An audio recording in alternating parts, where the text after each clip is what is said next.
Welcome back to another episode of Know Your Legacy. I'm your host, V, and today's guest is Sal Frisella. Sal is the president of Phorm, which is an international supplement company which prides itself in the quality of its product, but also its ability to dedicate itself to providing world-class customer service every single day. Sal, it's an honor to have you here, man. I appreciate you having me, V. What's going on?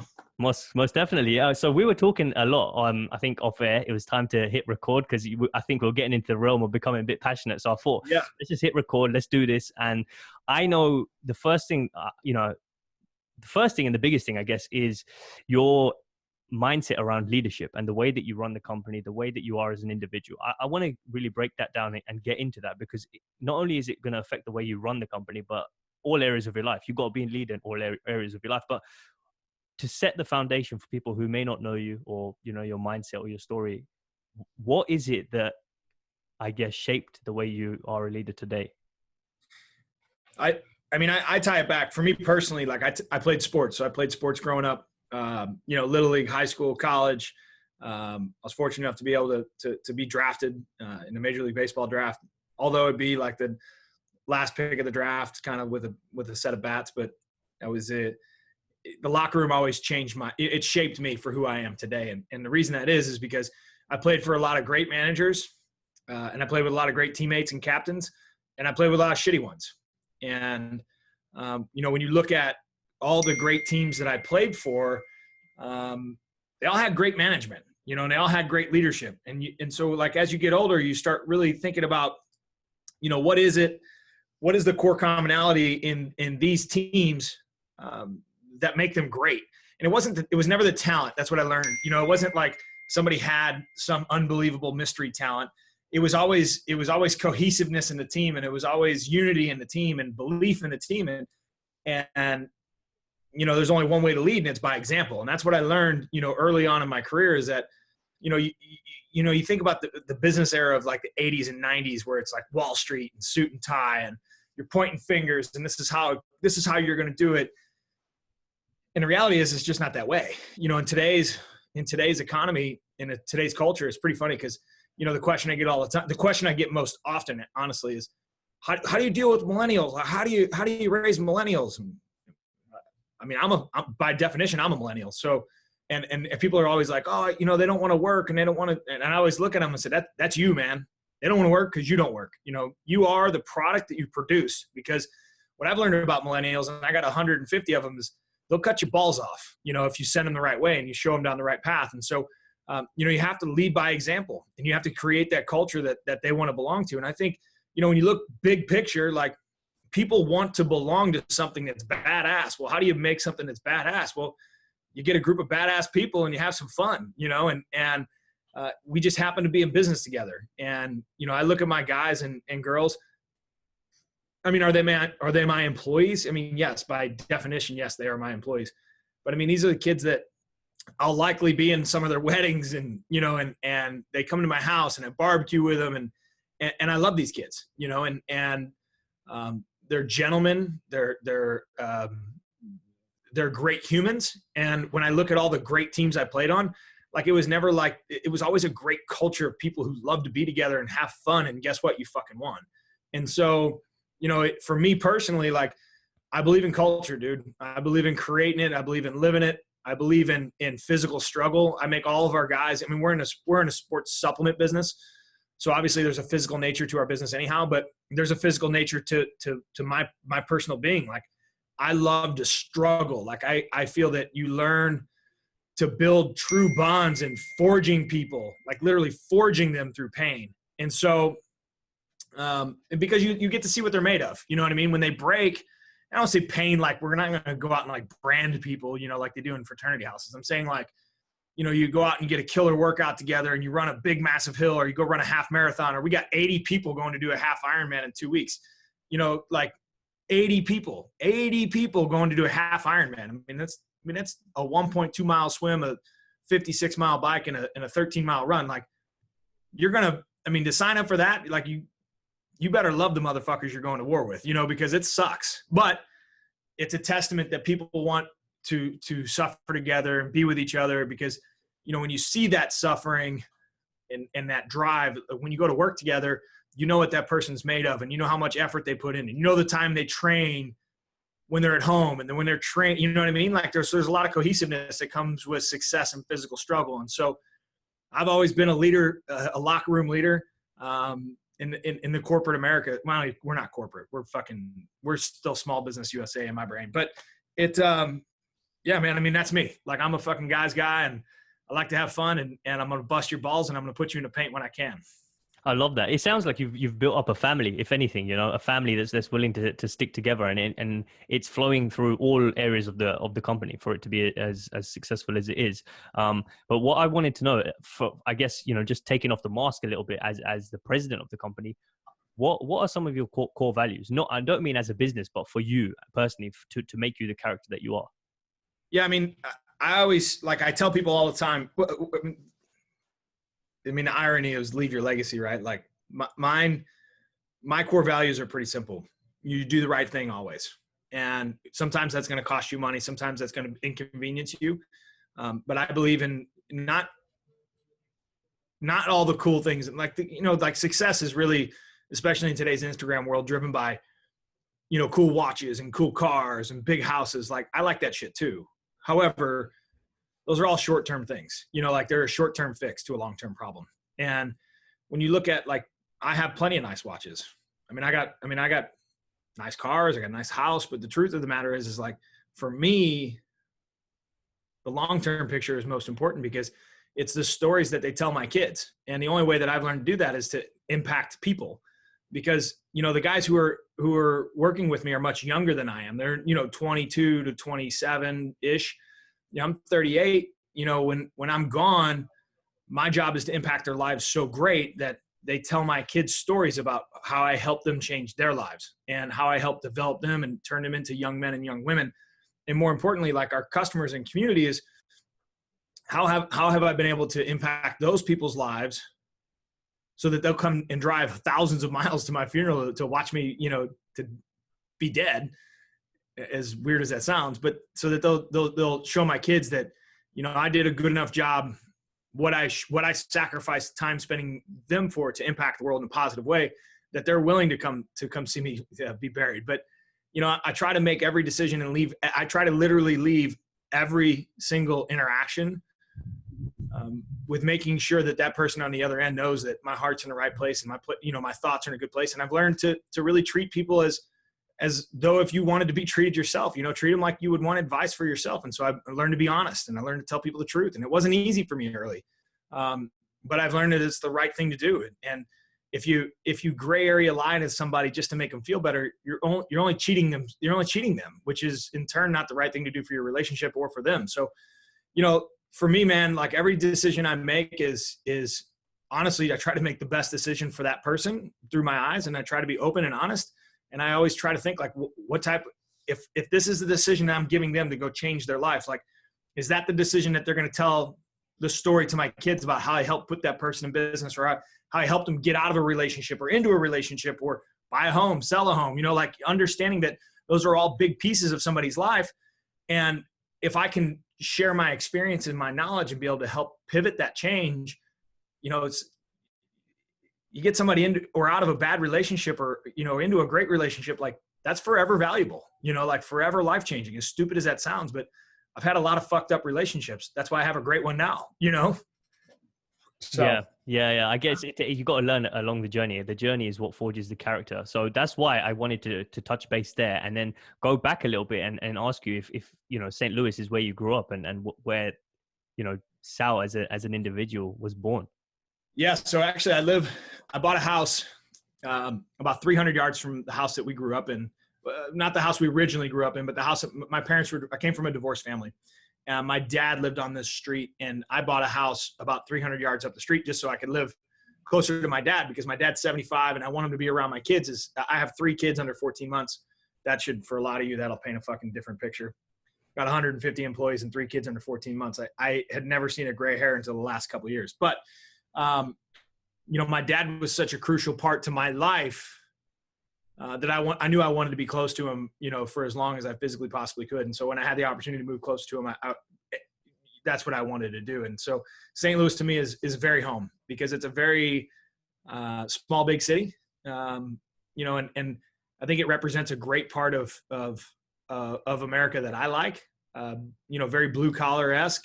You know, I still drive a pickup truck, you know, and wear cowboy boots, and that's very Missouri for where I'm from, and I think that represents a great piece of our company. You know, a lot of our guys are very blue collar, hardworking. You know, the joke is I'll just as likely shake your hand as I will punch you in the mouth, and I mean that. You know, like just it's how I was raised. So I'm not, you know, and I like that about St. Louis because it can be very classy, it can be very country, and it can be very, very real. And so, but I think that exudes in our culture. You know, our culture is very real. They're very good people. They're hardworking people.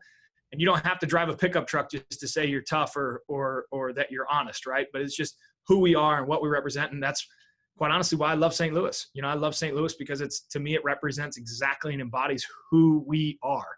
You know, I'm not a LA type guy. I'm not a Miami type guy. I'm not a New York type guy.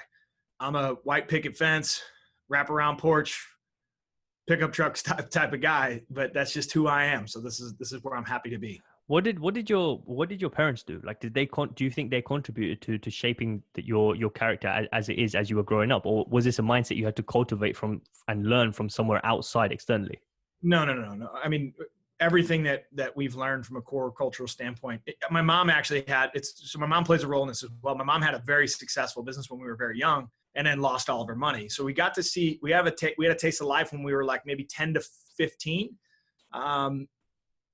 Of a very nice life, but it was very short-lived, very fast, you know, easy come, easy go, right? It shows you that if you don't invest in the system, and that's a lesson we learned, if you don't invest in the system and make sure that you keep your eye on the ball, it can go away just as fast as it can come. And my dad actually had an electrical contracting business where he was an electrical supply warehouse. So he supplied electrical contractors with wire and wire nuts and conduits and lights and things like that. So very blue collar-esque, which you can see comes out of us.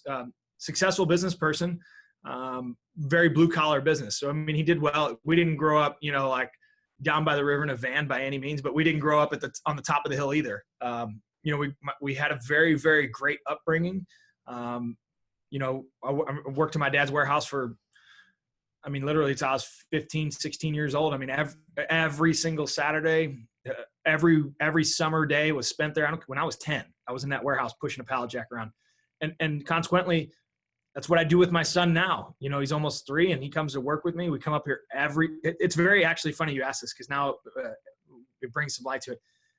When we were kids, Saturday, my dad used to put Andrew and I in the car and we would cruise the warehouse just to check in, see the guys, say hi. And he'd always bring the guys soft pretzels from a place called Gus's Pretzels.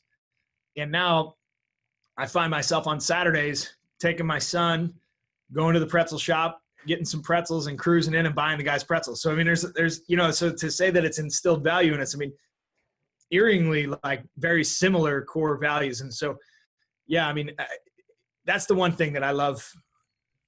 I was very, very blessed with very good parents. And I'm not saying specifically my dad, but my dad taught us the value of hard work early and taught us the value of treating people, no matter where they're at on the landscape of income, that people are people, man. And you know, you need people to sweep the warehouse and you need people to run the business. But at the end of the day, you're human. And so people, you got to learn to take care of them. And you know, my dad, there's nobody better than my dad. And so the core value that he taught me was making sure you take care of every individual as if they're special to you, because they are.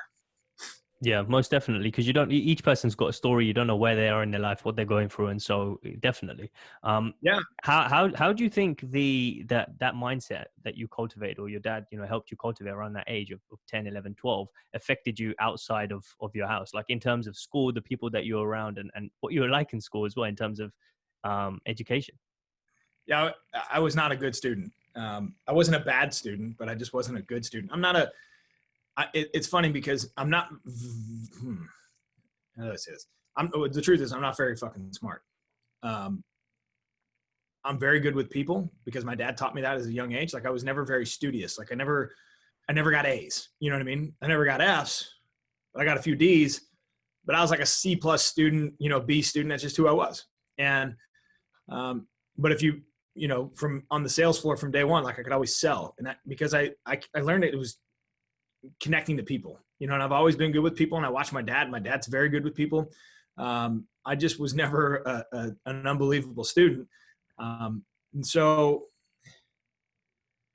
I don't know that you need to be a good student to be successful in life in the particular business I'm in. However, I think, I don't know. I mean, I wouldn't trade my skill set for the world because, I don't need to analyze the spreadsheet top, bottom, left, right in order to sell product and build a business.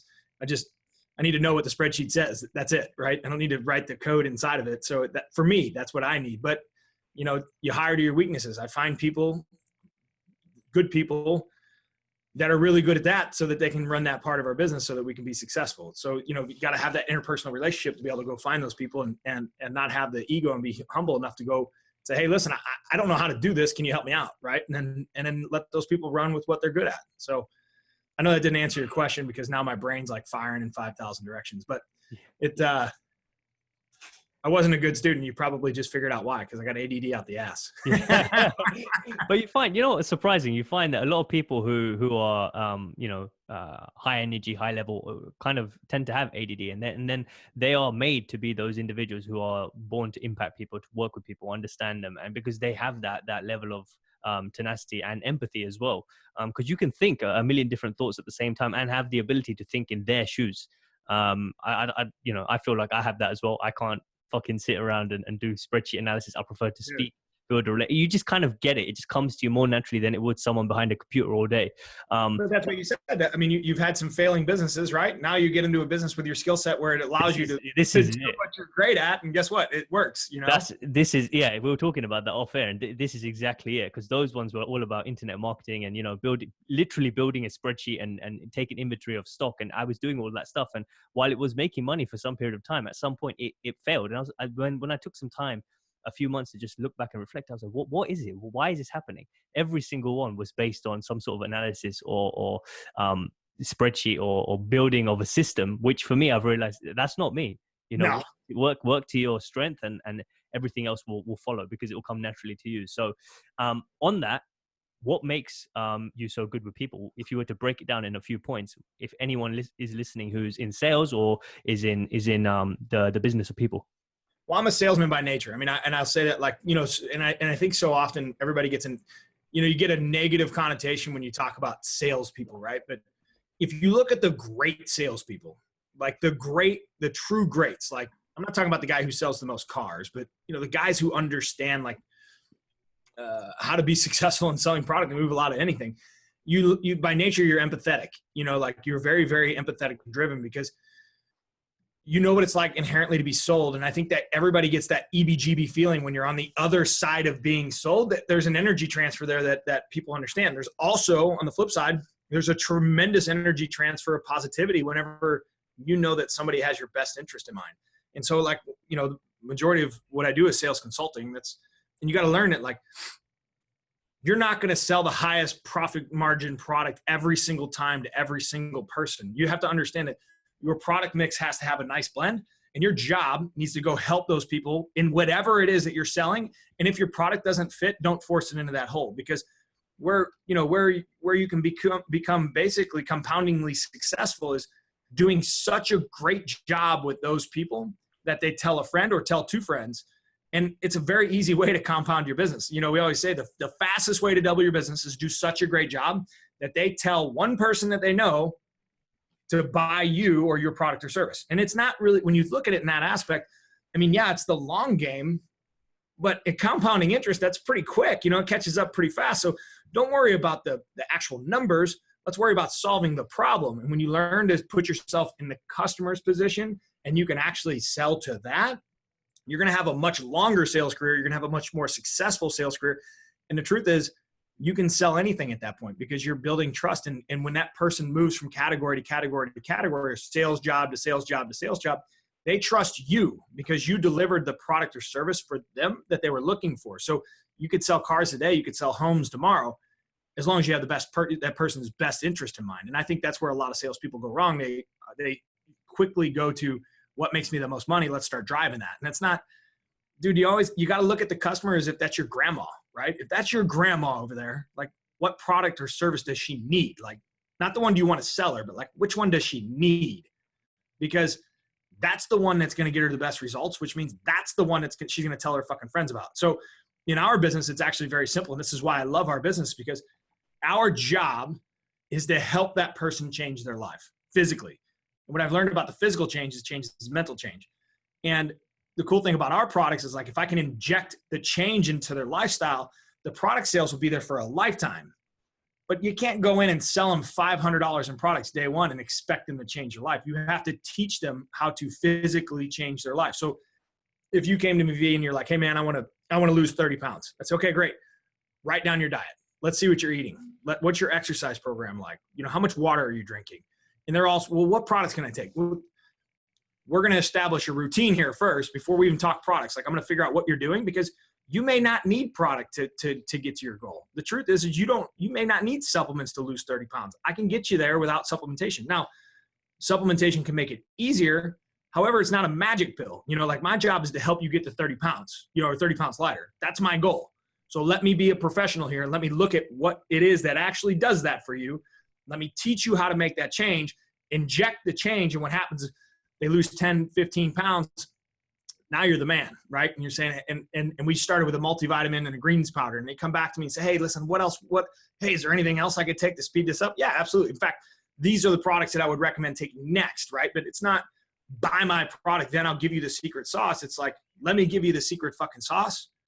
Let me get some change going. Let's build a little bit of trust. And after you build some trust, we create loyalty. And I just hopped through there, but our whole sales system we teach our guys is at 1, 2, 3. It's simple, right? 1, 2, 3. Education is 1, trust is 2, 3 is loyalty. So when you educate somebody on how to change their life, you can gain some trust. Once you get them to lose 10 or 15 pounds, some trust is being established. Once I get them to 30 pounds, they're loyal to me. That means they'll buy my t-shirts, they're buying my protein powders, they're buying my multivitamins, they're buying fish oils, because I've helped them achieve their goal. 1, 2, 3. And I can tell you, if you're a salesperson, you're listening to this podcast, there's an education piece of your sales cycle. You have to deliver on that education piece through gaining a little bit of success, which is trust. And once you deliver trust 3, 4, 5 times, loyalty is achieved. Once you achieve loyalty, you can sell fucking anything. How did you, because that seems like a foolproof system that's not just for the supplement business, but for anything, in terms of understanding how human psychology works and feeding to that. That's what It seems like you've done, which is, okay, education. Show me some authentic behavior to show that you actually care about me, which is through the education. I'm not going to sell you nothing. And then it's building the trust. Okay, let me act on that education. Oh shit, it's actually working. What else can you do for me? And that becomes the loyalty, because it's like, I will put my dollars in your hands now. Who and where did that mindset come from? I mean, the fucking genie dropped it out of the sky into my brain. No, man. I mean, you got to. So I've sold quite a few things throughout my life, and what I learned is I learned everything on how not to do it. The blue light special, right? Like, oh, this copier. I sold copiers out of the gate, and I had the worst sales training. Even though everybody classified it to be the best sales training, it was the worst sales training you could ever possibly fucking go through, because it was like how to grease a deal, how to drive more margin back to the deal, like how to fucking blindly fucking make sure we artificially balloon the back end of this lease so you can make more profit. Like everything that you would never want done to you, I learned in my first job. Like every fucking thing you would want not to have happen to you. How old were you at this time? I just got done playing baseball. I broke my leg. I was 25-ish, 25, 26. And so what I realized is like, well, what you realize is that like the nature knew that the copier salesperson was like a fucking sleazebag, and I'm like, well, I'm not a fucking sleazebag, And I remember selling my first deal, and I kind of felt like slimy, you know what I mean? Like I always had a way with words, which got me in trouble with ladies a lot. And, which is why actually my guys were super loyal to me, because when they get in trouble, like I tell them, hey, don't do that. I've already done that. Hey, don't have 5 girlfriends. It doesn't work out really well. Like all those things I've learned. So in the sales world, the same thing. Like I could smooth talk my way into the transaction. However, at the end, I didn't feel right. Like I was like, man, I just kind of like, fuck that guy. And I mean, I can tell you the exact customer. Like that's how it is in my brain. I can tell you where he is. I can tell you what I sold him. I can tell you everything. I remember walking out and I was like excited, but then inherently I was kind of like, that didn't feel very good. Like I kind of fucked that guy. And I thought to myself, I'm not going to go down like that. That's not how I'm going to operate. And I'm going to go out and I'm just going to try to fucking help these people and tell them like, listen, my job is to help you solve problems. So if I can solve your problem, that's what I'll do. Change my mindset, started selling a lot of fucking copiers, and I got promoted as national sales account manager. I was at 26 at this time, I was the youngest one in the country. Took a different job with Johnson & Johnson. And then I had a different sales training, which I actually very much appreciate. I worked for Johnson & Johnson, the baby care company. And they really did have a great way of sales training from the standpoint of education. Always, product first, but it was teach. And I saw a lot of value in the teaching side, I understood, all right, my role here is to teach these people. If I can teach them to like me, I know I'm likable. So, and if I put the patient in the best care possible and I could explain that to them, like the doctors would trust me, don't put your product in a situation where it's going to fail, because now you're dealing with somebody's life, and so the best thing I learned in sales was to tell somebody no, no. They'd be like, well, and it happens right now, like in our business, they'd be like, well, I want the fat burner. No, you don't deserve the fat burner yet. You have to make sure you're exercising properly, and let's look and make sure your meals are in check, and let's make sure you're drinking enough water, and how much cardio are you doing? No, you don't need that product yet. And what you learn is people in the sales world aren't often told no. So then there's like this inherent bond that when you can have that conversation with them that, no, I'm not going to give it to you. You need to earn this. There's a trust factor that's built there. And so I learned that in the medical sales community. And then Andrew has this thing he preaches called the loyalty circle. And it's very similar in a different way. And we've kind of mirrored them together at this point, but it's like how you would want to buy. It's the easiest way to look at it. You go have a great transaction with a salesman that you like. You think, what the hell did that guy do that I liked? You know what I mean? Usually taught you something. He delivered on his results. If he told you the car drove like shit and it drove like shit, but it was fast, well, maybe you don't mind it. It drives like shit and it's fast, and that's why you bought it. You know what I mean? Versus trying to lie to you and say, oh, the car drives great and it's fast, when it really drives like shit, but it's fast. So you got to deliver on the things that you say. And so that's kind of where that hybrid model has kind of worked its way in. It's developed over years and years of failure, to be honest. And to create a long-term sustainability model, especially in today's e-commerce society, where everything is, new, flashy, shiny. It's like the adage for ADD people. It's like squirrel, and you start looking, you got to have something that separates you from everybody else. And loyalty is that only piece, because everybody else can lower the price. They're going to make something, that's bigger, stronger, faster, whatever it is. They'll lower the price, get it to you faster. But the truth is like when you lead with your heart, you can win. And this is quite honestly, when I talk about salespeople all the time or internet business, you talk about Amazon, and I'll compete against Amazon all day long, all day, because there's never going to be a human at Amazon that can help you lose 30, 40, 50, 60, 100 pounds. Can they get it to you faster? Absolutely. Will they sell it to you cheaper? Most likely. But when it comes to changing your life, like losing 40 pounds, do you really care if you get it in a day? I mean, this is going to be an 8-month journey. Or do you want to actually change your life for the better? And so our role is to teach those people how to do that, not get it to them a day faster. Yeah, no, definitely. I love that. And I love the examples that you gave there, because it just goes to show that it's a journey. Like, it's not something that you can just pick up from a textbook. You have to physically experience it on both ends of the spectrum to understand, actually, I did that. That didn't feel right. Let me turn this way. Actually, that was good, but I need to tweak it a little bit. Let me turn this way. And then you end up where you are now. But just out of interest for the fun of the listeners, what was it that you did to that guy when you were selling copiers? Do you remember the tactic that you used? Fuck yeah, I could tell you everything. I mean, so it was a numbers game, right? So like you would basically take their incurred costs now and then multiply it into so it's kind of like in the car world. Like somebody walks in, the first thing they ask you is, what's your budget? Like all they're trying to do is figure out how much money they can spend on you, of yours. And so I remember he had a couple old copiers that he was paying too high of per click, which is per copy. And his per click rate was like 2 cents or 2.1, something like that. And I could have essentially, I merged the two copiers into one, which saved him like $300 or $400 a month. And instead of driving his click rate down to what I could have taken it to, like it was like a penny or a penny one, like I just put it right underneath the 2 mark. So he was saving $300 a month. I combined the two copiers. So in his brain, he was saving like $100, but in reality, I could have saved him like $5,000. Instead, I got paid 20% of the $5,000. So I made $1,000 just by fucking doing it. In my brain, I'm like, oh, dude, there's $1,000 in the book. And I was taught to sell copiers like, all right, well, that's your $1,000, go get it. When in reality, you know, if you look back at it in the long-term play, like I didn't do that guy. I didn't do him wrong because that's kind of how I was taught. But however, I didn't do what was best for him. Now that doesn't mean you have to lower the price to the lowest every single time and give away all your margin. But I definitely could have driven more value than just hiding it in and just making as much money as possible, right? And that was the game that I was playing, and it was like, how much could you get away with? And I didn't like the how much could you get away with. I didn't think that'd be like, you know, me asking somebody when they came in to lose weight right now, I'd be like, well, how much is your monthly budget for supplementation currently? You know, versus me saying, hey man, like, let me help you get the best results possible. And whatever that cost on the back end, we'll figure out later. But let me get you the best results possible. And what you realize is if I get them the best results possible, they'll spend whatever it takes. I mean, everybody wants to look and feel the best that they possibly can.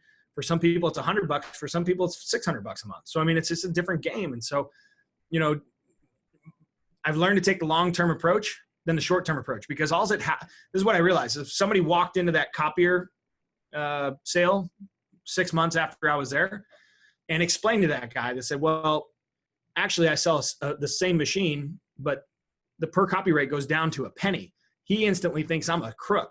You know, like that guy's like, well, I'll never buy from that Sal Frisella guy again. He's a thief. He stole from me, you know, and that's not a good way to get a word of mouth business. That's not a good way for him to tell a friend that I took care of him. That's not a good way for him to buy another machine from me, right? Maybe his company's growing. He opens another branch and another branch and another branch. And instead of me getting that business, the other guy gets the business, right? So like understanding there's a value created inside, like it's not always about greed. It's about making sure a deal that is fair so that everybody can win. Definitely. No, I resonate with that deeply, because just one quick example for people who are listening or watching from my side, as you were speaking, I was thinking about, I used to be in commission-based recruitment. So again, it was how much can you get away with, you know, cutting the margin between the client and the candidate. And yeah, it's a very cutthroat place, but it's building up the relationship with managers, even if they haven't become clients, keeping in touch, informing them about the market and what's going on and what's the best for them and where they need to go next. In terms of technology and the type of person they need on board. 6 months of keeping in touch, no money from this person, but finally she had a need, she obviously chose me because I've spoken to her so long. Even though we're not partners, she thinks this guy's familiar to me. He calls me every single week. I know his voice. I know what he's about. I know what he's up to. I know what he's done last weekend. And then once that sale was done, without me even wanting it, she recommended me to another director in a different company who was a friend of hers. And now, is it better for me to call her or to get a referral from someone she knows and just says, oh, by the way, you want to use Vipul, by the way, he sorted me out. Trust me, go to him. And then she emails me saying, oh, by the way, I heard you looked after my friend. Can you sort me out? Call me on my cell. That's free business. Yeah, no different than why I took the podcast call from you, right? I looked at your resume list. Ben Newman was on there. I text Ben. I said, hey, this guy, good dude. He said, great dude. You should take it. Wow. I actually didn't know. I really didn't know that. Yeah. But that's how the world works, right? So you got to make sure that your checks and balances are in place. And so that every interaction truly, genuinely matters, because especially like in today's world where it's connected by Instagram or connected by the internet, it's a click away, man. So you got to be very, very transparent with how you carry yourself in your business, because you're only one bad review or one bad message away from total implodement. So you got to make sure that you're carrying yourself with the highest regard. You're making sure that you're doing exactly what you say you do, because the checks and balances is very real and it's very close in today's world. And what you realize, especially for the salespeople, is like the C-level people, the people who are making decisions, they trust and value other C-level people, and they're likely in the same. They golf at the same golf clubs and go to dinner at the same places, and they hang out in the same groups of friends. So it's a great way. Like if you learn to take care of people, especially as you're working your way through business, it's a great way to make sure that you have a scalability model, is making sure you're a good human, because they're smart. That's why they're in a C-level position. Most definitely. Yeah, for sure. I want to just tap into, I guess, First Phorm specifically in terms of where it came into play for you. Because I know throughout your journey, you were saying around, in your 20s, you were in sales jobs. So where did First Phorm come up for you, and when did you start getting involved in that? So I had, so my brother, Andy Frisella, which they had him and his business partner, who is essentially my older brother as well. The three of us were in high school. We played football together in high school. And they had a successful set of supplement stores, and I was on my journey for medical sales, and I was doing well. Again, I had worked my way into a national sales position where I was managing reps and had some good years, and life was good, man. I was 27. I was making, a lot of money for a 27-year-old. And they came to me with an idea and said, hey, we want to start a sports supplement company. There's this little area that we think we can get into. And, product was, the companies were making cheaper and cheaper product to sell on Amazon, of all things, sell it cheaper and faster and put more margin in it. And people were, becoming adaptive to the internet model. And, my brother's very, very, very, very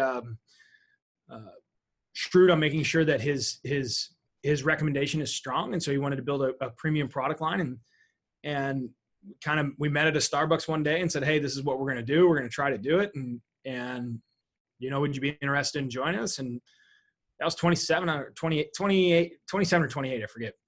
And I was like, well, it was 10 years ago. So it was 28. And I was like, well, fuck it. Let's roll, let's do this thing.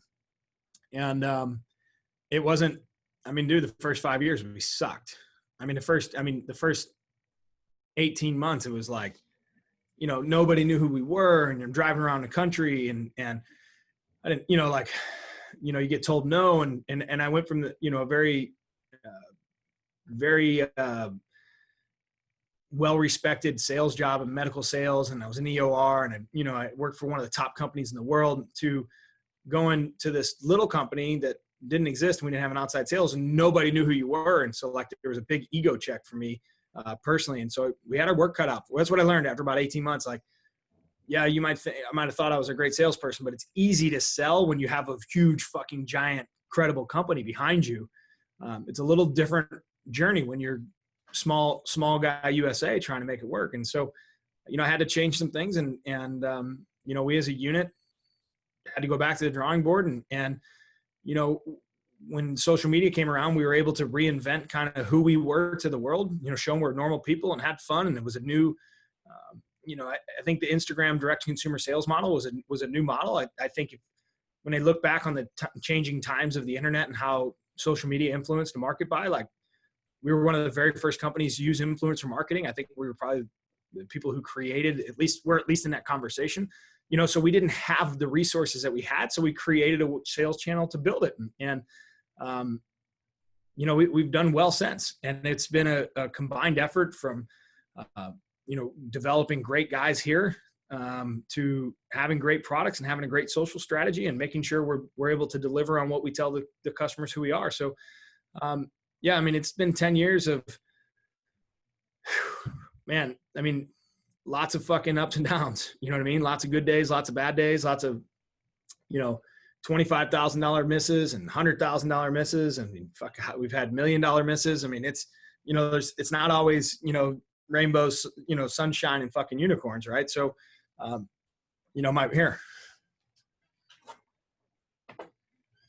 this is the last fight my brother and I got into. This is like an iPhone. It's bent. You can see It's got an iPhone shape to it. But shit is real. You know what I mean? Life is real. But when you're passionate about winning and you're passionate about growing something, that's life. Like, you should be competitive enough, and you should want to go, no matter what it is that you do for a living, like, you should want to go to fucking war for it, and that's something that I think has helped drive our businesses. Like, our core group of guys wants to fucking win. And I don't give a shit what it takes to win or who gets the credit or how it works out, but we're here to fucking win and put some points on the board. And so, for us, it's changing as many people's lives as possible, which we love to do. And that's, we can do that both, physically and financially from an offering standpoint, from our independent sales rep standpoint. So, dude, Phorm has been the greatest thing for me personally, because of what it's forced me to become as a leader, because of developing your own culture. It has to be a living, breathing, loving thing. And so it's allowed me to be a better leader to my guys. It's allowed me to be a better friend, a better husband, and a better father, because it's taught me that every single decision that I make is going to impact my employees' lives and our customers' lives, and the stories that they're going to tell my kids. And so for me, that's hugely, hugely important. So, dude, it's last couple of years we've done pretty well, and we're expanding and our business is growing, and we're getting into some different markets, and we're gonna have a lot of fun. I think the next 10 years for Phorm is going to be a lot of fun. Yeah, most definitely. And what it's interesting you mentioned at the start of that answer about the difference between where you were before. I think J&J at the time, and then you left to start with First Form. It must have been difficult to make the transition from what you said, because you didn't have the brand anymore. So what is it that you had to change for you to really, you know, pick yourself up? Because I guess after the first few months, you're like, shit, the same tactics, the same drive, the same behavior is not going to work because I'm not in the same place anymore. Well, I had to really, that's really when you start digging deep on the education standpoint, you know, and I learned this is something our dad taught us is, you know, people buy from people they like. That'll never change. That'll never, ever, ever change. And that doesn't mean that you're going to be their number one product in their store. That doesn't mean that they're going to, you know, but they're going to buy from you. And, you know, your job at first is to make sure that you leave an impression on them that when given the opportunity that they are comfortable, 100% comfortable with your character to be able to put you in that position to play. And so, you know, just getting some shelf presence and getting on the board in the early days was, I mean, that was a big fucking deal, man, to be able to get in and we always call it the ABC. Like, you don't have to be the A product. You don't have to be the B product. You don't have to be the C product. Yeah, but some in every single category, but give me somewhere in that mix at any point in time and give us an opportunity to prove what it is that we can offer you. And man, it took a while because, you know, just it's like we talked about education, trust, like the education to trust part. I mean, that takes time. I mean, it takes years in some cases, you know, years and years and years of, just like you said, in the recruiting days of calling and touching those people and stopping by their stores. And they may not buy anything from you, you know, for a long period of time. But, you know, when the opportunity presents itself that they need a new protein powder and you've been in their store 10 times and they're in New York City and they've never bought a dime from you, but every time you're in New York City, you decide to stop by, say hello. And you know what? On their birthday, send them a card. And maybe on their wedding anniversary, dude, send them fucking flowers, as stupid as that sounds. And they were like, well, he's never bought anything from me. All the more reason that you should play offense here. And, you know, making sure that you get creative to let them know, like, hey, dude, like, I'm here if you need me. I'm here if you need help. I'm here no matter what that next part of that sentence is, and deliver. You know, you can't be fake. And that's the one thing, man, that you're seeing more and more in today's world is news travels fast. So if you're a very real person, you're a very good person, it'll genuinely show through on your social media. And then these people all talk. And so going out and connecting the dots, man, and helping people and being a good human goes a long fucking way when it comes to the buying decision process, you know? So, I've sorry to just cut you off there, but I fucking love that. You know, the small examples you gave of the handwritten letter, the flowers, people think, oh, that's not necessary. Why? And you're spending money out of your own pocket, but then you need to think long-term. That's where it becomes a mindset issue. Well, what is it you want? How many customers do you want? Do you want them to be repeat customers? If so, this needs to be put into place now. Because same with the stock market or property, whatever it is, you've got to put the money in first before it comes out. It's simple. You have to put some time and effort in, blood, sweat, and tears in for you to get something out of it.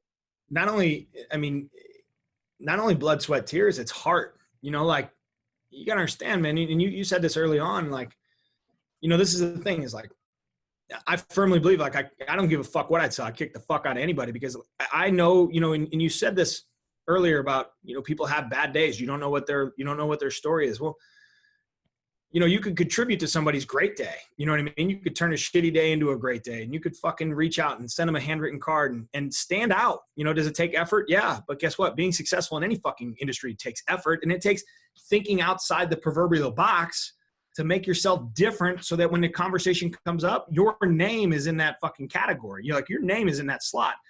And, you know, and I think it's so far often overlooked. You know, the simple things are in today's high speed fucking world. I mean, how many automated emails do you get every day as a thank you? You know, like, you don't even read them. You don't even care. Like, you don't even want them. Like, you're like, just stop fucking sending them to me. I don't even give a shit. But how many handwritten thank you cards do you receive in the mail? You know, like, and once you write 10 or 12 thank you cards, like, they're a fucking pain in the ass. So anybody who's written a card knows that they're tough. So, like, the inherent value of receiving that on the other end, it is so huge and it's so impactful because you know that it took somebody, you know, 5 minutes to write the card. They had to go buy the card. They had to ship the card. They had to put a stamp on the card. They had to fucking send it to you. Like, it's so invaluable in all things, including time, you know, that the person who receives it understands that, like, okay, that person cares. If it shows them one thing, that person fucking cares. And when you talk about going to battle or selling a product, like when the world's convoluted with all these brands that don't care about you, like, we're humans, we're still connected by human energy. So when given all options, like if you have a heart and you can talk and touch these people, they're likely going to choose you. And so, you know, that would be my biggest lesson, I think, when learning to step outside the box is we live in an automated world. So learn to get unautomated, meaning, you know, the reason I'm personally successful with helping people go through a physical journey is because I can look into their eyeballs and I can speak to their soul because I've been there through it. You know what I mean? And I can tell them about the bad days and I know the good days. And they're so often, you know, enamored with, you know, a YouTube video on how to fucking do this but when you can actually fucking speak to them, man, you can empower them and you can touch them and you can be a human. And in the emerging markets, when you start looking at everything start to work faster and more efficient, you need to work slower and less efficient to make sure that humans connect with you so that you can be successful long term. Yeah, as you were speaking, I really wanted to blurt something out, but I have to wait till you're finished. But you put it beautifully, and I just wanted to sum it up for everyone who's listening right now. In the world of automation, if you do something manual, you'll stand out. Yeah. It takes time and effort to do it, but if you can do it, then you can stand out. I've done that many times myself before. I you know, as you just mentioned about the handwritten cards, your hand fucking hurts after 3 hours. But why are you doing it? What's the reason? So that if you can keep that consistent in your mind, then it's like, I don't mind because I know the smile it's going to bring to them, the happiness it's going to bring to them when they open it and they see, shit, I've got millions of emails, I've got loads of texts, especially the people that you're trying to reach out to, other business owners, other shop owners or influencers. When they see that, they're going to appreciate it because in this day and age, how many DMs are they getting? How many calls are they getting? How many emails are they getting? They don't have time to read half that shit. So, and when they do, it's not even addressed with their name or their name's misspelled or dumb shit like that, which all day long, dude. Yeah, exactly. You know how many people call me Andy? You know what I'm saying? Like it happens all day, all fucking day. Like, you know, so it's like, you know, they don't even take the time to do the homework, but you know, you got to realize, you know, maybe somebody over here is pulling the triggers besides Andy, right? So like, maybe if he wrote me a handwritten thank you card and got my name correct, maybe we'd be on the phone instead, you know? So like your point is so valid, like an understanding that, dude, we often get so caught up with producing more faster, like get email blasts. Like when in reality, if you just sat back and took a little different route, maybe you stand out and you're a hell of a lot more efficient, you know? And I mean, that's why I firmly believe like in today's age, like I know that I could sell anything because I understand the core concepts of what it takes, the effort it takes to stand outside the box, which is not any more real effort. It's just, it's a little bit more difficult. And that is the one thing that I do have to say about the millennial generation. I think, you know, by nature, I am a millennial. We want to take the efficient route because we're taught that efficiency is better. And I'm here to tell you that, like, from a sales perspective and from a creating your own personal brand perspective, efficiency is not better. You know, taking the time to humanize yourself to make sure that people can connect with you is a hugely fucking separating point because all of your competition is trying to figure out how to automate it and make it faster. Okay, well, step outside because we're still humans. And like we just learned earlier, people buy from people. People buy from people, not emails, not fucking, you know, some digital. They buy from people. So you got to understand that. Yeah, most definitely. And if you go back 10 years, I guess in your journey to the early days, do you remember some of those tougher days in terms of making the sale, getting a rejection, saying no, and then having to build it up over months and months and months before you finally got the yes that you were looking for? So my dad always taught us right foot, left foot. And I talk about this oftentimes in my personal brand, right foot, left foot. And when you struggle in life, you know, you got to get back up and get back in that fucking game. And that's what you realized is it's going to take, anything that's great in life is going to take time. Okay. And if you have a great product and you have a great heart and you have a great brain, it's a time game. And I think that's the thing that us as millennials, like you get discouraged by because you're so used to like having it fucking now. You know what I mean? You order a pizza, it's on your app, it's here now. You know, you fucking order food from anywhere through an app, it's here now. Like you're fucking, you know, transfer money in your bank account now. Like anything you want is now. And what you realize is like, if it's anything great in life is going to take time, and it's going to take consistent effort. It's going to take you making sure that you put in the work day in and day out for a long period of time. And Andrew always tells the story of the bamboo tree. And I don't know if you know anything about the Chinese bamboo tree, but you know, you have to plant that seed 8 years before it even does anything, So it means you got to go out and you got to water the seed, and you got to look at it, look in the ground, nothing happens. Well, in the time it's rooting itself, right? Year 3, it's rooting itself. It's still there. There's no plant. There's no green. There's no, like, what the fuck did I plant? You know, when you think about that in a proverbial sense of life, that's how your career is. Like, you got to learn to act now and have the consistent measure over a long period of time. Because just like the bamboo tree, after, I think it's year 5 or year 8, I'm getting them mixed up. It grows 80 feet in 1 year. So it's growing, 10 foot a month. So, so like your sales career, your career is the exact same way. When you start to learn that, you have to sacrifice what you want right now for the life you want in 5, 6, 8, 10 years from now. And understanding that it's going to take time. It's going to take consistent effort. It's going to take you showing up on the days that you don't want to show up so that you can succeed big picture and long term. And what I realized when coming from corporate America to small town, small business USA, is understanding that I knew that we had a great product mix. Like, I knew it in my heart. I'd educated myself. I had learned the product. I had taught myself everything there was to know about supplementation. I knew in my heart where my place was. Like, I knew I was right. Like, I knew that I could go in and help these people. Maybe not in every single area of their business, but I could help them out. Big picture and long term, I could do it. And I just had to believe that we were working down the right direction. I had to show up every single day, because after you get told no, 100, 200, 300 times, it becomes a lonely fucking journey, man. Like, you become to think you're a failure. You start thinking you're failing. And at that point in time in my life, I'd had quite a bit of early success in sales. And I thought, maybe maybe I'm failing. Maybe the product isn't working. You start doubting everything that you're doing. You start doubting waking up in the morning, because you're like, well, fuck this. Like, this sucks. Like, I should go back to my old job.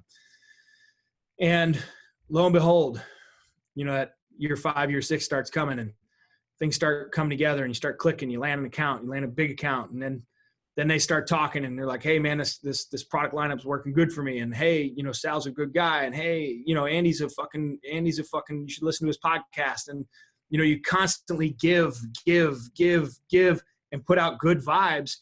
And what you learn is that eventually you start to receive. And so if you lead with a good heart, you have a great product, you have a great strategy, you have to be educated, and you can give these people the information to change their lives, both financially and physically. Eventually it starts to come back to you, because you can help people change their lives. Is there's a lot more help down that channel that you need, and other people need as well. And so you got to deliver, man. And that's the one thing that you're going to get punched in the fucking mouth a hell of a lot more times than you think. But it's the chance that you get back up that one more fucking time and go back in, and that you're going to fucking win. Did you ever think about quitting? Dude, are you kidding me? About fucking 9,000 times. I mean, there's been times, dude, and that's the thing about right foot, left foot. Like, you're going to have bad days. Like, you're going to have fucking great days. But I can tell you the great days are short-lived, and the bad days are very fucking self-inflicting, poor me. And I try to always eliminate the poor me factor, because that's the one thing that, I have a philanthropic side to my brain, that no matter how bad I want to make my situation for myself, really gifted a fucking beautiful life. I have health, I have a healthy family, kids, and you look at all the things that I've been blessed with. And so and for the listeners out there, like, you're going to have poor me days, and you got to shake those poor me days off, because you got to realize, like, you had the opportunity to get up today and go kick today's ass, and that poor me attitude isn't going to fucking get you anywhere. And so do I ever want to quit? Yeah, it fucking still happens. There's still days that, like, dude, you make a $500,000 fucking mistake. Like, you want to go home and blow your fucking brains out. You know what I mean? Like, there's like a thing where you're just like, that's that winner mentality in you when you fail so fucking miserably that you don't want to show your face at work the next day. You know what I mean? Like, you don't want to go show your guys that you just fucking lost. And that's that competitive side, or the ego that comes into play, that, like, dude, like, yeah, there's fucking times when it's tough, man, but you got to get back up and realize that other people's lives depend on you, and you got to fucking go, and you got to go hard in the paint, and that there's better days to come, and those days are tough, dude. I know those fucking days. those days are, you know, maybe you're, yeah, dude, trust me. I know those days bad, really bad. The reason I asked you is because so many people talk about, you know, as you mentioned in passing, the cars, the houses, the clothes, the watches, all of that sort of stuff, and we see so much of it on Instagram. I mean, you can see it, you know, by the bucket loads. We don't need any more of that. I'd like to shed light on some of the darker days, because that's the shit that people don't talk about. Even though every Instagrammer, every influencer, everyone is human, everyone's going through it, but they just choose not to show it. And I was talking to another guest, and he's an award-winning poet, and he found it difficult, even though his brand kind of relies on word of mouth and him putting himself out there. He found it difficult to marry himself to social media, because he was like, well, the shit I'm putting out because I know I look good, or I know it's gone well. What about stuff that didn't go so well? I don't feel comfortable putting out there, so I'd prefer not to put anything out there, because I know I'm not being genuine 100%. And so that's why I wanted to shed light on some of those darker days. But do you remember any specific mistakes, and how, I guess, you know, what impact it had for you, and how you kind of talked yourself out of it, so that the next day you could fucking turn up and not quit? Well, so I'll go back to your social media. I mean, I think, you know, if you followed me for any bit of time, like, I'm very open about telling the truth. You know, that's the one thing that I've always prided myself on, is like, you might not like what I have to say, but I'll tell you the truth. And I share my successes just like I'll share my failures. You know, I got bad days, and my wife and I get in arguments, you know, like, you know, shit happens. That's life, dude. And I think that's where you learn. That's where, as a human, you know, you don't need to, like, nobody's perfect. I'm not fucking perfect. I'm insecure as I run a fucking huge supplement company, and I'm the most insecure motherfucker on planet Earth when it comes to taking your shirt off. Like, you want to talk about relating to somebody? Like, I know how to fucking relate to them, because when I take my shirt off, like, I'm not happy with what looks back at me. And so you go and, like, understand that. Yeah, I have that that's every fucking time I look in the mirror, every time. So we talk about failure, like, and you think I got to go out and tell these people how to go build their perfect bodies when I can't build it on my own, you know? And I sit there and think about the irony in that.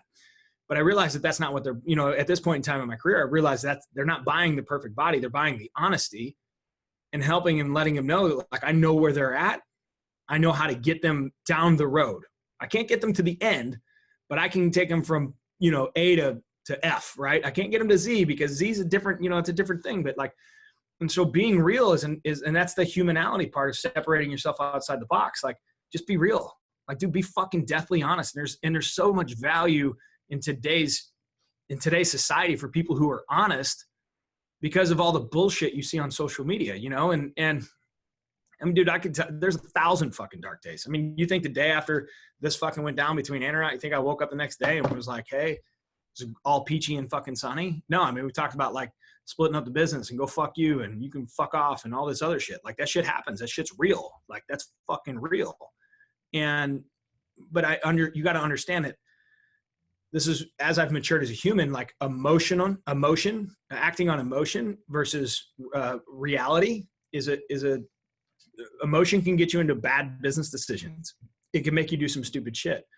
And you're going to have bad fucking days, man. Like, that's just part of the fucking equation. You know, it's like, if you're a baseball player, you can't bat 1,000. Like, you're going to fucking strike out a lot, you know, and you can still hit 330 and go to the Hall of Fame. But, you know, I mean, do I have, like, a specific, I mean, fuck, dude, I could tell you about throwing away hundreds of thousands of dollars of protein. Like, you know, some of it's out of your control, but when it's out of your control, like, as a leader, you still take responsibility for it. You know, if we're not a product that doesn't show up, like, I got to sit on that fucking grenade. You know what I mean? Like, and those, you're talking about the difference in the early days. Like, if we don't have 10,000 units landing and we're selling, you know, 2,000 units a week and it's only 5 weeks, and I'm short, I'm missing payroll this week or something, like, there's a lot of fucking innate stress that comes along with making sure that not only are you succeeding as a company, but you're doing your job to make sure your company can succeed. So you can, this guy that you've been promising a bonus or a pay raise for the last 6 months, he's doing his job and you fucking failed and you're not hitting your numbers. Like, that stress is real, man. Like, that stress is real fucking real. And so, you know, a lot of people want to show you all the success, but I can tell you with the successful people, there's a lot of fucking failure behind those curtains. First of all, just before we get into the next question, I just want to say you've got a lot of humility and courage to be able to admit that openly, especially for the position that you're at. Obviously, you're human at the end of the day, but then to be open about that is, I think it's going to hit home for people, because it's like, well, he's just as fucking human as I am, president or no president, it doesn't matter. It's just that everyone's fucking going through it, and it shouldn't be the case that just because we look at social media and we see the perfect picture every day, we feel like, oh, I'm not good enough, or maybe I'm doing something wrong. Maybe you're doing everything right and you're just comparing yourself to a different, a different chapter in that person's book. And when you don't realize that you've got your own fucking book, you need to focus on that. Don't worry about reading other people's book. It is your book. I mean, it's your fucking life. You know what I'm saying? And that's why you got to take such great pride in the education and information that you provide yourself with, because at the end of the day, like what you have up here is the one asset that you can give somebody. You can give it to them and they can't take it away from you. But you can give it to them. And so that's the education piece that comes in so fucking heavily inside the building trust standpoint. It's like, and this is why I talked about earlier, like helping somebody go through a divorce, which I've never been through a divorce, but I've been in a lot of bad relationships, right? So I can't say like, hey, this is how you go through divorce, but I can say, hey man, like if I were in your shoes, I'd go here. And then dude, making sure you're calling your guys, making sure they're doing okay. And making sure, like that shit's real. It's about being a good friend. And what's amazing is like, when you have that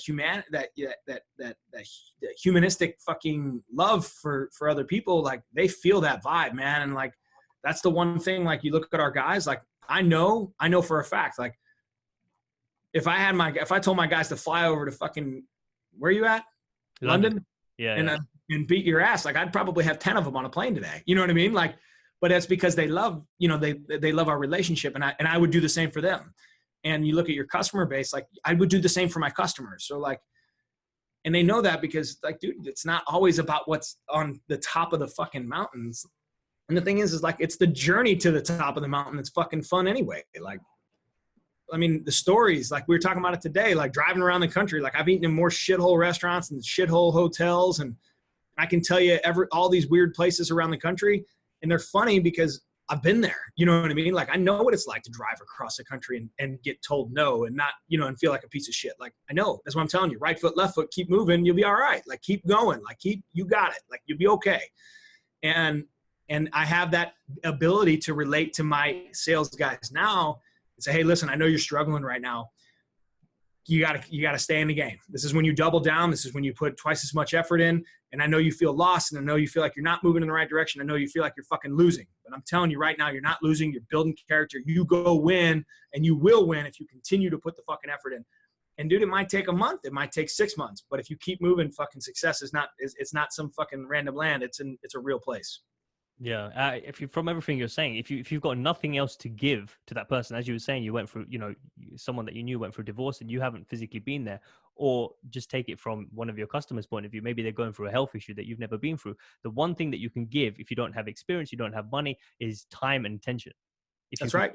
You can give the time to that person, which is, you've got abundant amount of time. If you're still alive, you've got another 24 hours. So you give some of that away, and attention, because the other thing with social media, and I was talking to this with another guest, is because we don't give presence, we don't give attention to someone. So when you're really attentive, you're looking at them in the eye, your body language, you're using their name, you're asking them questions, you're not making it about you, you're asking about them, taking genuine interest, curiosity. Then it's like, fuck, who's this guy, who's this girl, like, well, why did they like me so much, why are they interested?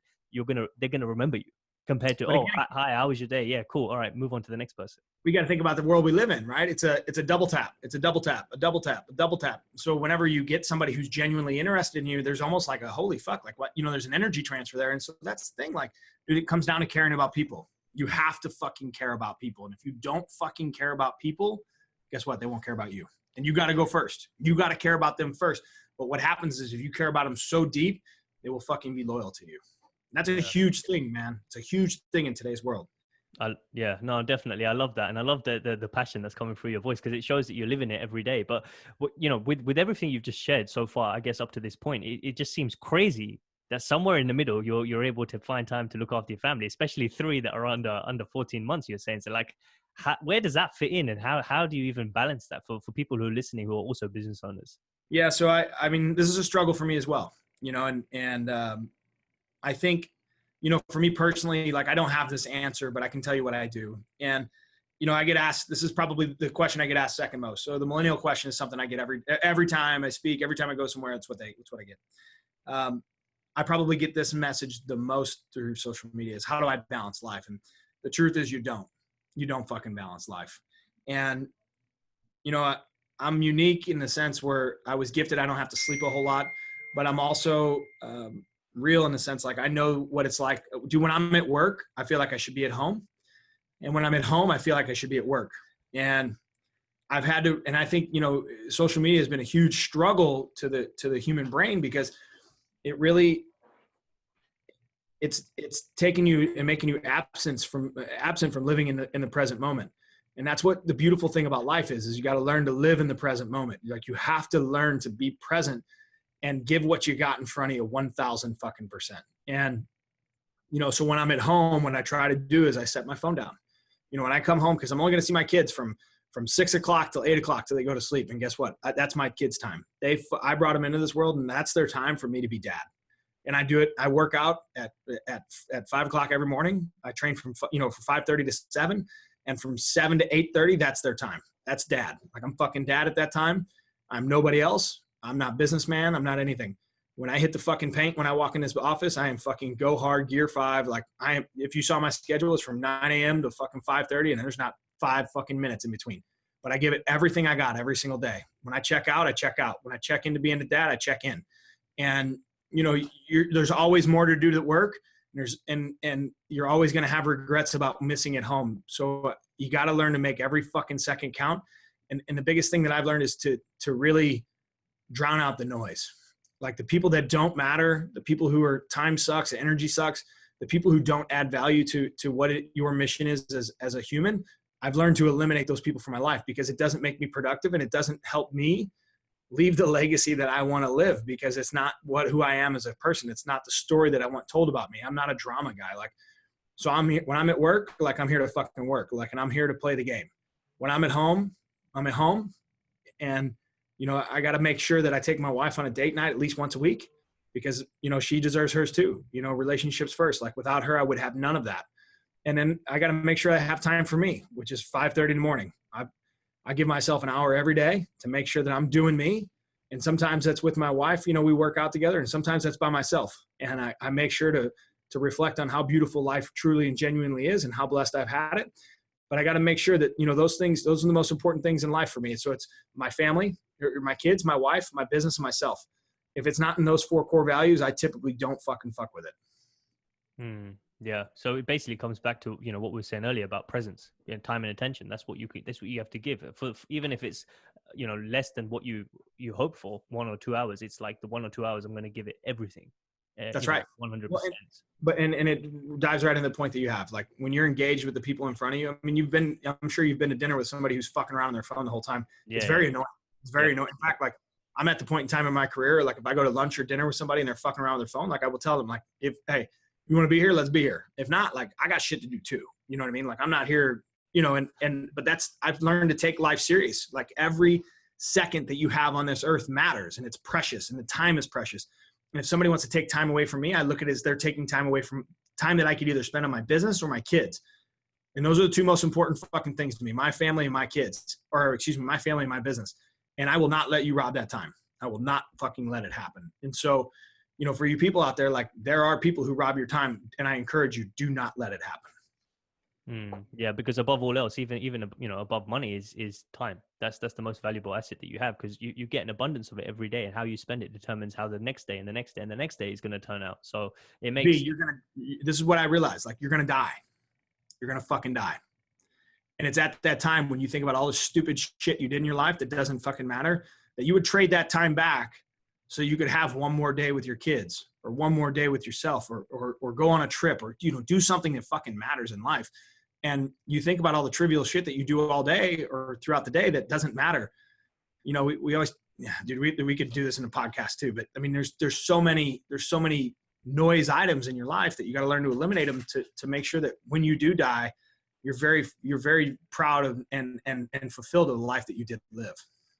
Yeah, definitely. Yeah. So, you touched a little bit about, you know, your wife, and she's definitely one of your core values, and you need to give time and effort. And I think there's so many people who lack that. You know, they just focus on business, or even if it's not business, it's generally trying to figure out how the fuck do you make a relationship work. And from speaking to one of my friends who's, you know, quite well invested in his girlfriend in terms of where it's going long term, from conversation over dinner, and you can tell me if I'm wrong, you've got obviously years more experience than I do, is when you come together with someone, it creates this third thing, which is called the relationship. It's you and her, yes, but then there's this third thing that needs time, effort, blood, sweat, tears, money, heart, as the same as a business, basically. Because a business is not you or Andy. It's everything collectively makes this third thing called business, and that needs time and attention. Same thing with the relationship. So I don't know how you view it, or if you have a certain perspective that helps you stay on point. Well, I think for me, that's my foundation of life. You know, like for better or for worse, right? Through richer or for poorer. Like that's my wife. And the thing that we have, the relationship is what I would like to consider as love. Like you look at like, dude, there's so much from the core perspective that can be found through a successful relationship. Trust, loyalty, see the commonality there, you know, understanding that that's my ride or die. And her job is to give me the best advice possible, because it's, at the end of the day, it's the best advice for us, you know? And so having a sounding board, and the only way to get a true, genuine core bond with that person is to be as vulnerable as possible, making sure that you give that person everything that you have. And I think especially for men, like they're very, and I've been through a lot of relationships, but they're very short to be able to open themselves up. And when I learned to get really vulnerable with people in general, I learned to have much deeper relationships, because I tucked away my insecurities by putting them out front. You know what I mean? Like, let them know who I am. This is who I am. If you don't like it, it's okay, you know? And that's what I learned about in relationships too, is like, I had to manage and take care of that third party entity of a relationship. And when I took care of the relationship inadvertently took care of me. Just like people, like when I learned to invest in a relationship, it invested back in me and filled me up. It's no different than business. When I invested my time and energy in business, it gave back to me. When I invest my time and effort into my guys, they give back to me. And there's so much of a give and get there that, you know, it's, dude, I believe in the law of attraction that way. Like you got to give to get. And, you know, the relationship is no different. I mean, that's your core fund. I mean, everybody knows what it's like to have a shitty argument with your wife and go to work. It'll fucking derail you. I mean, absolutely derail you, right? I mean, it'll derail all of your thoughts, but the same goes for the positive side of it. When your relationship's in a great spot because you've invested in it, you're strong with it. Like you go to work and I'm not worried about what's going on at home, because I can go focus on fucking work because I invested in my relationship, you know? And same thing, when I invest in my business, I don't have to worry about my business when I'm at home. That's why I can set my phone down. That makes a ton of sense. So in terms of the last few questions, and I know we can probably get into 100 more different topics here, but just to wrap this up with the final few questions. We might have to do a part 2. Yeah, I was going to say, I was going to wrap that up by saying we need to come back to finish this off, but so you know, we've thrown a ton of value, ton of knowledge. You've thrown a ton of wisdom at everyone who's watching and listening right now. But if they could wrap up with a few actionable steps to become leaders in their life, to really pull up their fucking bootstraps and stop steps that they can take tomorrow, like tomorrow. Ready? What would you say? I got it. This is my thing, man. You're a young guy and you want to live the life that you absolutely, truly, genuinely want to live. Like you got to have a vision. You got to know exactly where you're going. And I say this all the time. It's like going on vacation. You're going to fucking surf. You need a totally different luggage set than if you're going to go ski, right? So you got to know where you're going. And you got to think big. You got to think way fucking bigger than you ever thought. If you ever were to ask me, are you going to build a $200+ million fucking supplement company? I said, no fucking way. I'd be happy at 20. But I learned to open up my brain to think, dude, billions, you know, think big picture, fucking big picture. And, you know, you have to learn that big picture thing. Anything in this world is possible. Somebody has to be president. Somebody has to fucking win NASCAR races, and somebody's got to be the rugby champion of the fucking world, right? Why not be you? So you might as well fucking think big and dream big. Dude, you're going to have to ignore the naysayers along the journey. Fuck them. People are going to make fun of you. I lost more friends. And what you realize is you gain better friends along the journey. And just because you went to high school with some guy doesn't mean that he's your fucking lifelong friend. He's going to be your ride or die. He's likely the guy or some of those people are the guys who are going to be the hardest negative influences on your life, because they're jealous of the work ethic that you're willing to put in and the sacrifices that you're making. Maybe you're working out when he's drinking beer. Maybe you're studying when he's fucking playing Nintendo. I don't know. But they want to tell you negativeness, or they want to give you that negative vibe, like you almost can't do it, or you do really want to do that, because it gives them a level of comfort. You got to, dude, fuck the naysayers. You cannot, absolutely do not fucking worry about them. You have to be willing to work your fucking ass off. If you're not willing to go 20 hours a day in the fucking paint for what you want, for the life you want, you're not really committed. You're half-ass committed. If you're not reading 10 pages a day, if you're not investing in yourself, if you're not taking care of your physical health, like if you're not a fucking obsessed master of your trade, you're in the wrong fucking business. You're doing the wrong fucking thing. And if you're not willing to work your fucking ass off and do those things every single day for 5, 10, 20 years, you're in the wrong fucking business. You'll never get there. Okay? When you look at the value of the world, you got to take that and you got to have a value bigger than yourself. You got to give back to the world. You got to be philanthropic because you have to have perspective piece, because when times get tough, you have to have something that ties you back to reality. Like whenever I say right foot, left foot, when you have those dark days, you got to have something that says, you know what, I might have a dark day, but that's me being poor me. That's me having a fucking bullshit excuse. Like I support an organization in Haiti. I have a 501c3. It's called 30 for the Kids. I do it for the fucking kids. When I have a bad day, those kids don't have a food on their plate. They don't have clean drinking water. They don't have medical attention. I get my fat ass out of bed and I go fucking hammer the paint. And so I understand that, like, I'm not doing it for me. I'm doing it because I have the blessed opportunity to do so. And then I always tell my guys, if not us, then who? And if not right now, then when? If we're not going to change the fucking world, then who the fuck else is? Who else is going to do it? And if we don't start right fucking now, when's the right time? You know, is Monday morning at 8 a.m. the right time? No, right fucking now. If you want the life that you want to live, go right now. You have to start making your actions reflect the goals in life that you want to live, and it starts fucking today. If you don't understand that, you're in a wrong, your mind, you're not in the right fucking place. And so if not us, then who? And if not right motherfucking now, then when? So that's my action plan. That's what I would go with, dude. You got to have vision. You got to think big. You got to be willing to work your fucking ass off. You got to ignore the naysayers. You got to fucking be willing to put it in the paint every motherfucking day. You got to have a purpose bigger than yourself. And if not us, then who? And if not now, then when? Yeah, I love that. And you know what?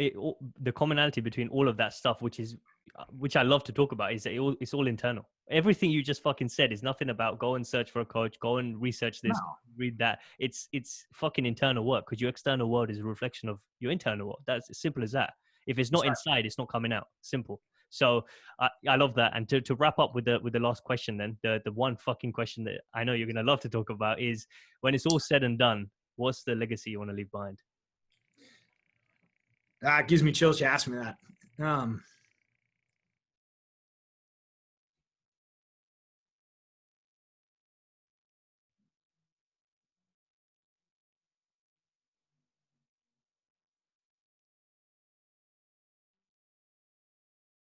Dude, there's not a better feeling in the world than changing somebody's life. And so when I think about the stories they're going to tell my kids, I think about not being one of these internet guys who talks about it, but to be about it. And I don't even know why. Well, I'm actually, so if you can't see it on the radio, I'm fucking pausing because I'm kind of crying. And because it means so much to me to understand that I was blessed with a life, and I don't know why I was blessed with a life, but I have a gift and I have a skill. And I genuinely care what they tell my kids. And if I don't live that life every fucking day, then I'm failing. And so for me, it's making sure that I get up every fucking day. I give it fucking hell, and I help as many people as I can change their life. And that, whether that's raising money for kids in Haiti or inner city of St. Louis, or helping a dad be a better dad, or a mom be a better mom, or a better husband, or a better father through physical fitness and changing their life. Like, you know, I'm always going to be one of those people that no matter how good we do, like, it's never good enough. And so when I think about the stories I'll tell my kids, like, the people at my funeral line up from here to London, I'm going to wonder why it's not from here to China. And matters to me. That's all. This past hour, I can just say it's been amazing, because it's come through from your voice right from even before we hit record, that is bigger than you. You don't know me. You don't know me. You've never met me. Yeah. I don't know you. We jumped on, and straight away you're able to give your energy. You're able to open up your heart. I could feel it. I can feel people's energy. That's why this is unscripted, because if I can feel the vibe, I know it's going to go well. I don't need to rely on anything. Same way you don't need a fucking script to sell. It's like, I believe in my ability to open my heart. This person's going to feel that, and they're going to open. Simple. And right. I'm just grateful to, nah, dude. Sorry, I went a little fucking homeboy on you there. Man, like that question matters to me, because you know, I think a lot of people, like, I've been talking about legacy for fucking 10 fucking years. Now it's like, you know, now it's like you see it come through the social media channel. And as much as I love social, I despise the people sometimes on social because they just find a hot topic that people want to talk about. Like, this is my motherfucking topic. Like, I can talk about this shit all day, and I live the fucking life that I want to live in order to fucking leave it. And so, you know, when I get asked that question, like, it fucking drives me, it internalizes me, and fucking, because it makes me really question, like, am I fucking doing it? You know what I mean? And no matter if I'm doing it or not, I'm not doing enough of it because that's how I am. And so, yeah, man, that's it. Sorry I went a little homeboy on you, but yeah, that's the jam. Yeah, so. No, people can feel it, man. So you're doing everything you need to do to be where you are, and that's the reason you've got to where you are. So where can people find out more about you if they want to follow your journey, find out more about you, more about First Phorm? Yeah, most of it's on my personal page is at Mr. Frisella, MrFrisella, at First Phorm, the number 1 STPHORM, www.firstphorm.com. Check us out. We're on social, obviously. If you guys ever need help, I'm always here. Check it out. You guys want to change your life, shoot me a DM, shoot us an email. We'll get you fucking pointing in the right direction. I promise you're in the best hands on planet Earth. Awesome, bro. Well, thank you so much for taking the time to share your journey, your wisdom, and your heart, man. Like, it's been amazing, and we definitely need to do a part 2. Let's do it. Thanks, V.